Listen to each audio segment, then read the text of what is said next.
Focus my center gone here. Hey guys, what's going on? It's going to be my solo queue tier list for Graves. I know I didn't do my last one for Xerath. That's because I was out of the country for 17 days traveling, doing 3 different tournaments. IM China, then we had IPL in Atlantic City, then we had IM in New York. So I was gone for a very, very long time, longer than expected, and it was really hard to do stuff on the road. So here's my tier list update that took much longer than it should have. I also know that you guys are going to be bitching about the sound quality. I don't know what to do about that. I'm going to try getting a new mic or something like that. I'll contact Razer and be like, yo, this mic isn't working or something. And then hopefully get a new mic so you guys don't bitch about the sound quality anymore. But we basically have an entire new tier 1. That's how fucking out of it I am. Entire new tier 1 here, and an entire new tier 2 actually, because this tier was pretty much together, all these champs here. So I broke them down into 2 because I felt like there's too many champions in tier 1 and 2. That's what I have here. The star added another 2 to make the tier list. 5 tiers up from 4 due to too many champs in 1 and 2, blah blah blah. Alright, so now that that's out of the way, there's another tier. Let's talk about my changes. Alright, so Karthus moved up to the top of tier 1. Yes, Karthus in solo queue is, how do you say, completely broken?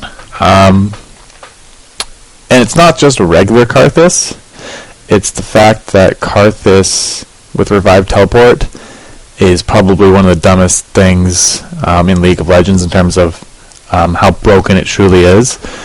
I'm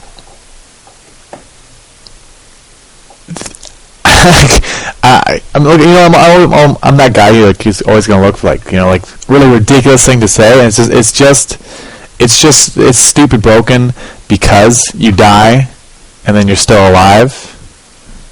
And then you die again, you can go die again, and then you're still alive again because of his passive. So you can get 2 passive procs in a team fight. You have this massive amount of damage to be dealt, because Karthus' DPS is fucking up here. It's really high, right? So if you go Rambo in and die, and then 4 seconds later you Rambo in again, and you're doing all that damage what you just did again, and then die again, and then your passive procs, and then you ulti,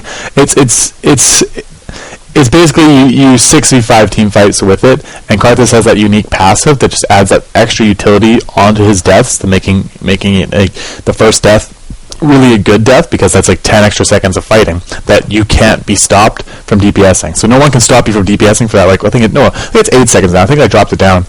But for that 8 seconds, you're invulnerable basically, and then you come back with more health. You're super fast, and you're just fucking. It's amazingly strong. And I'm telling you right now, if you want to gain elo, play Teleport and Revive Karthus. You don't need to be that good at Karthus. Just sit in your lane, try not to die early levels. That's all you have to do, is try not to die, CS, wait for team fights, do your best to kill shit. Then once you die, revive, teleport to the nearest ward or creep, wherever you need to fight, go back in, and just go balls to walls DPS, and you'll clean up probably a couple of champions, and and pretty much turn the tide of the team fight towards your favor if you weren't already winning. And that's truly how good it is. It's you 6v5 with this strategy, and it's just absolutely amazing. There's no other words to describe how great this is in solo queue. If you ever wanted to gain elo, now is the time to pick Karthus. And now is the time to pick Teleport and Revive on him, and just abuse the shit out of that. Because that's what I thought on my tier list for solo queue, and I was like, well, solo queue is really about the champions that you're just going to abuse the shit out of to get elo, and that's what people want to know, right? I want to tell you guys how to get elo, and I'm not happy about telling you to abuse champions, but at the same time, people are going to do it anyways. And if people realize and catch on that these champions are broken, then maybe Riot will realize, hey, these champs are broken, and we do have to fix this stuff and change them for solo queue. And some of these champs aren't super broken, but Karthus is definitely, that Teleport Revive shit is definitely way too strong, and it synergizes way too well. And yeah, that's it. Alright, There you go. That's Karthus. Karthus is top of tier 1.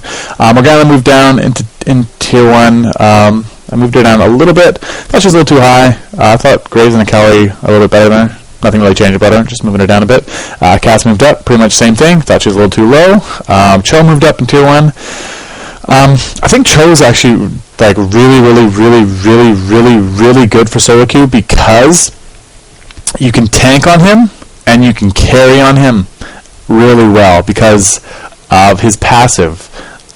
His E passive, the damage that you do on that is really high actually, and comboed with like a Wit's End, and then you get like your general tank again, like Frozen Heart, Banshees, then you have Wit's End, and then you get maybe like Abyssal Rod or shit like that, and you just get super tanky, and then you have really good auto attacks. Like, auto attacks combined with the CC combined with a burst of your ulti and your survivability in general, it just makes Cho this like truly amazing tank and carry champion all in one. If you combo that with a red buff, if you give Cho a red buff, that's what you've noticed when we play CLG, we always give Hotshot the red buff, even though he's not their AD carries, because he's going to auto attack everything and just sit on someone's face and truthfully murder them. And that's truly the greatness of Cho'Gath, is his ability to just run up and command everything. So if you're really good at Cho'Gath, you're going to carry yourself up. So if you want a champion who's going to be really good, you can carry yourself.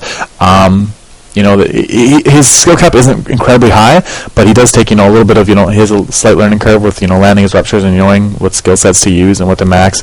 Also, don't max his passive. Don't max his E. No. W and Q are the ones you want to start with.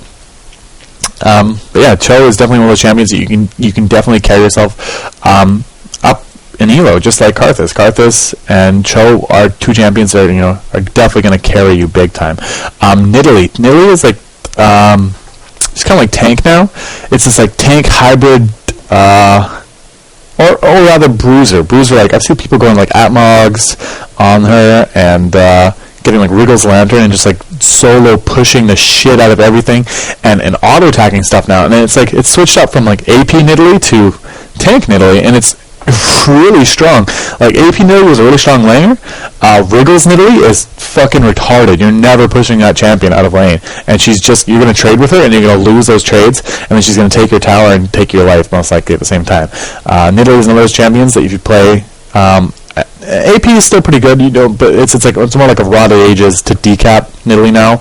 It's not just the straight decap, but that's AP Nidalee. But tank Nidalee, I'd say, is definitely moving on up in the world, and in terms of solo queue, really strong, great lane control, hard to be ganked, and she just wins her lane. It's so incredibly hard for so many champions that's why she's so viable. Because when you win your lane in solo queue, you stand way better chances of winning the game because you've taken someone out of the game, most likely. Kassadin has been moved up in tier 1. Thought he was a little bit too low. Kassadin carries really hard. His little buffs recently have made him a little bit better. Kali moved up in tier 1. This is obvious. Even though Gunblade got nerfed, she's still incredibly hard to kill. Got an amazing amount of burst, and she's just generally a bitch to deal with, so she's going to be moving up. Tryndamere, a lot of people are going to go, Tryndamere, why is he all the way up here? Tryndamere is all the way up in tier 1 now because he really does deserve it. What Tryndamere does really good right now is his lane sustain on top of his crits. And if you get a lot of AD at like level 1 and you roll up to someone and crit them at level 1, you're taking like half their HP off early. And if you capitalize on that and they start running, you can literally first blood somebody on a couple of auto attacks with Tryndamere, and it's really the element of surprise that really gets people. And that's why I also like playing Riven, is because at level 1, you have so much AD that if someone tries to trade with you and then they decide to back off, they're like, I didn't really want to trade, and you continuously go, you can first blood someone at level 1 with Riven. That's why I really like her. And Tryndamere is the same way, but better, and his sustainability is better, his survivability is better, and he's just really, really strong right now. His late game is insane. His early, mid, and late game are all insane, and his laning is strong. That's a tier 1 champion in solo queue to me. Alright, let's move on to the next champion, though. Malzahar. Malzahar has moved down to tier 2. Yeah, he's one of the champions I just kind of like moved down a bit. I felt he needed to be moved down from out of tier 1, so I moved him even farther down in tier 2 and I split up the 2 tiers. That's about it. Vlad moved down to tier 4. Vlad's pretty much useless now. Oh, he's not useless, it's just he's okay. It's tier 4, he's okay. He's okay. That's it. Kagamaha is moved up to tier 1 though. Everyone knows the amount of damage Kog'Maw deals, and with his latest buffs, kind of pushed him really up into this like god tier AD champion. And then they nerfed his W recently, very slightly, only 2 seconds off of it, which changes a bit, but his damage is so incredibly high and his range is so incredibly high that a farm Kog'Maw will win you the game. And that's why I have put him into tier 1, because even half farmed Kog'Maw with the right team fight set up, and he gets he's able to auto attack and freely DPS, he's going to win the team fight just on sheer amount of DPS that champion deals. Talon has also been moved up to tier 1 because he's a great solo queue champion. Assassin champions are notoriously good for solo queue, and happens to be an assassin champion. And he's got stealth, he's got survivability, he's got a blink, he's got silence, he's got a slow. He's just overall a really good kit for solo queue, and I feel that if you go farm and Talon, you can definitely just snowball and carry the game for your team, and so I've moved into tier 1. Shaco's received a lot of bug fixes that actually turned into a lot of buffs, and then he got a little stat buff. Shaco's already very good at solo queue, and now he's like, I think Shaco's going to be good in competitive play now. I think we're going to start seeing Shaco's in competitive play because of all those little buffs he got.